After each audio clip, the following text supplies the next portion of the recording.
Chris Hemsworth की Ghostbusters reboot और Thor series में अब तक की उनकी सर्वश्रेष्ठ भूमिकाओं के चलते उनके फैंस की गिनती में लगातार इजाफा देखा गया है, मगर दुर्भाग्य से नए नेटफ्लिक्स एक्शन मूवी एक्सट्रैक्शन में एक स्टार के आकर्षण के पैमाने पर वह खरे नहीं उतर पाए हैं। क्या इसमें वाकई हेम्सवर्थ की एक्टिंग की गलती है या इसके लिए एवेंजर्स एंड गेम और कैप्टन अमेरिका सिविल वॉर जैसी फिल्मों के स्टंट डायरेक्टर रह चुके सैम हारग्रेव जिम्मेदार हैं, जिन्होंने इस फिल्म का निर्देशन किया है। एक्सट्रैक्शन में हेम्सवर्थ टाइलर रैक नाम के एक शख्स की भूमिका है जो एक ड्रग माफिया यानी कि पंकज त्रिपाठी के बेटे ओवी यानी कि रुद्राक्ष जायसवाल को बचाने की कोशिश करता है। ओवी का अपहरण ढाका का ड्रग माफिया करता है, जिसके चंगुल से उसे छुड़ाने के लिए रैक को ढाका बांग्लादेश बुलाया जाता है। यहाँ ढाका के ड्रग माफिया की मदद वहाँ की स्टेट भी करती है। भारतीय ड्रग माफिया की तरफ से दूसरे एंड पर में सजू यानी कि रणदीप हुड्डा को भी ओवी की सुरक्षा के लिए ढाका भेजा जाता है। ओवी को रेस्क्यू करने की जद्दोजहद में कहानी आगे बढ़ती और तमाम एक्शन सीन्स फिल्माए जाते हैं। अधिकांश एक्शन थ्रिलर की तरह एक्सट्रैक्शन प्लॉट के लेयर्स और कैरेक्टर्स की गहराई में नहीं उतर पाती है। फिल्म में किरदार छोटी छोटी कड़ियां में अपने अपने हिस्से का रोल अदा करते हैं। मसलन कोई हमला करता है, कोई पलटवार करता है, कोई निगरानी करता है और कोई हमला करने का प्लान बनाता है। उन ग्रे शेड्स कैरेक्टर्स और उनकी दुनिया के बारे में शायद ही कोई जानकारी है, जैसे ड्रग इंडस्ट्री के बारे में कोई जानकारी, ढाका के अपराधियों और स्टेट के बीच की सांठगांठ, टाइलर की निजी जिंदगी और उसके टीम का अंदरूनी मसला। इन सभी बातों पर फिल्म पूरी तरह से खामोश है।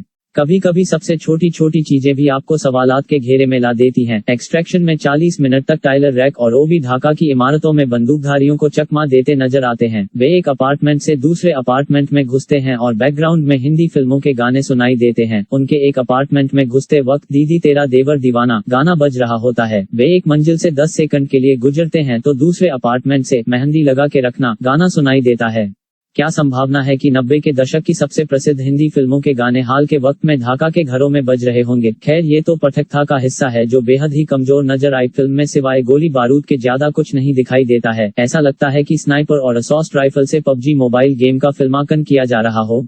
हालांकि रोमांच के स्तर पर सिंगल शॉट के तौर पर फिल्माए गए 16 मिनट सांसें रोकने जैसे लगते हैं। जब टाइलर और ओवी को पुलिस ढूंढती है और वे शहर की इमारतों में छिपते हैं, इस दौरान टाइलर अपनी सिंगल शूट गन से दर्जन भर पुलिस वालों के AK-47 का सामना करता है। अन्य सीक्वेंस में इमारतों से कूदना और ट्रैफिक और चलती हुई सड़क के बीच टाइलर और सजू की लड़ाई होना। क्लाइमैक्स में होने वाली लड़ाई में स्नाइपर और असॉल्ट राइफल का इस्तेमाल रोमांच जरूर पैदा करता है। सिनेमेटोग्राफी के स्तर पर फिल्म में पैन कैमरा और VFX का इस्तेमाल बेहतर तरीके से किया गया है। एक्शन थ्रिलर जैसी फिल्मों में इस स्तर पर बेहद जरूरी हो जाता है कि वास्तविकता और इल्यूजन में खाई कम से कम रहे। फिल्म में इस स्तर को मेंटेन करने की कोशिश की गई है। बहरहाल, फिल्म की अन्य बारीकियों की बात करें तो फिल्म के डायलॉग्स बहुत ही सीमित हैं, जो एक एक्शन फिल्म को सहूलियत देते हैं। पंकज त्रिपाठी फिल्म में एक बार ही नजर आते हैं। इसके अलावा फिल्म का ज्यादा फोकस क्रिस हेम्सवर्थ और रणदीप हुड्डा पर है। एक वीडियो गेम के लेवल की तरह फिल्म की कहानी आगे बढ़ती है।